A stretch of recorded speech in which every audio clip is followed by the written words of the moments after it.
Welcome to the Riskwiser Zone, the show where we dive into the world of stocks and finance to help you make informed decisions about your investments. I'm your host, Lewis, and I'll be guiding you through the latest news and trends in the financial market. Today, we're going to talk about two major stories that caught our attention. First, let's discuss the growing importance of copper in the global economy. As the world shifts towards renewable energy and electric vehicles, the demand for copper is increasing exponentially. In fact, according to a recent report, the global copper market is expected to reach $1.4 trillion by 2025.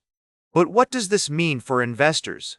Should you be investing in copper stocks or exploring other opportunities in the commodities market? On the other hand, we have some exciting news from the Indian mutual fund industry. IndusInd International Holdings and Invesco Limited have completed the formation of their new asset management joint venture in India. This partnership aims to reshape the country's mutual fund landscape by leveraging IHL's extensive distribution network and Invesco's global investment expertise. With India's growing middle class and increasing demand for financial services, this joint venture could be a game-changer for investors looking to tap into the Indian market. As we explore these stories further, it's essential to consider the potential risks and opportunities associated with each investment.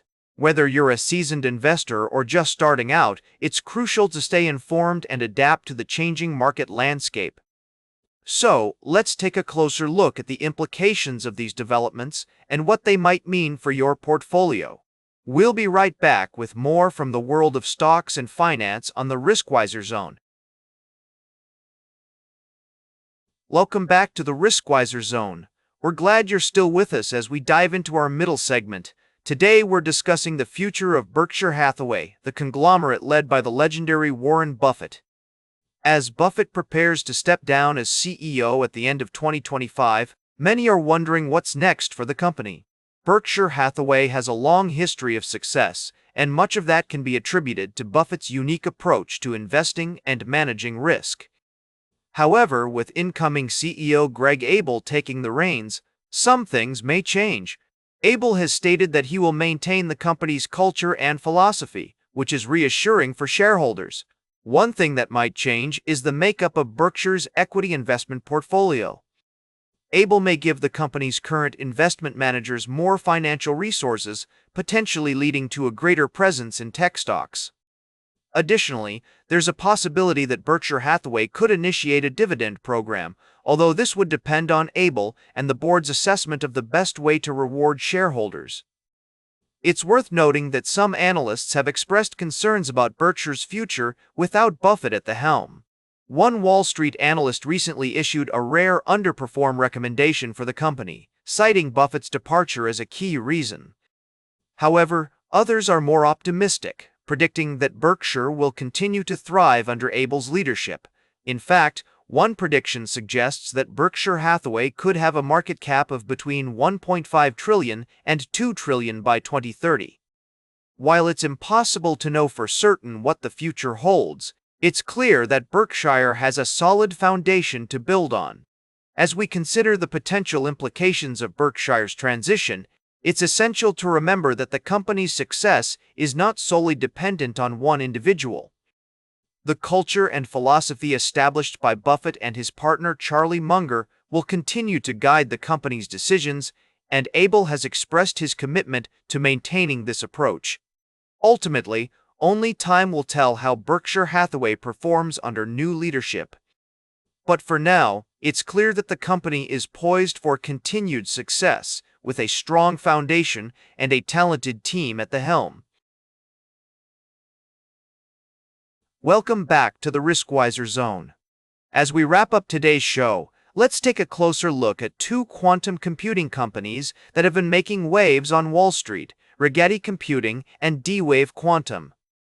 Both stocks have seen significant gains over the past year, with Rigetti advancing 2,507% and D-Wave Quantum surging 2,800%.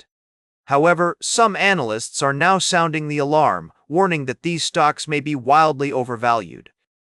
Troy Jensen at Cantor Fitzgerald has set a target price of $18 per share for Rigetti, implying a 54% downside from its current share price of $39. Meanwhile, Kingsley Crane at Canaccord has set a target price of $20 per share for D-Wave Quantum, suggesting a 41% decline from its current share price of $34. So, what's driving these bearish predictions? For Rigetti, the main concern is that its gate-based systems may not have practical use cases for most enterprises for at least 5 years. Additionally, the company's valuation is steep, with a price-to-sales ratio of 1,253 times. As for D-Wave Quantum, while its annealing systems have more commercial utility today, the stock still trades at a pricey 3084 times sales. It's essential to remember that the quantum computing space is still in its early stages, and investors should be cautious when evaluating these companies.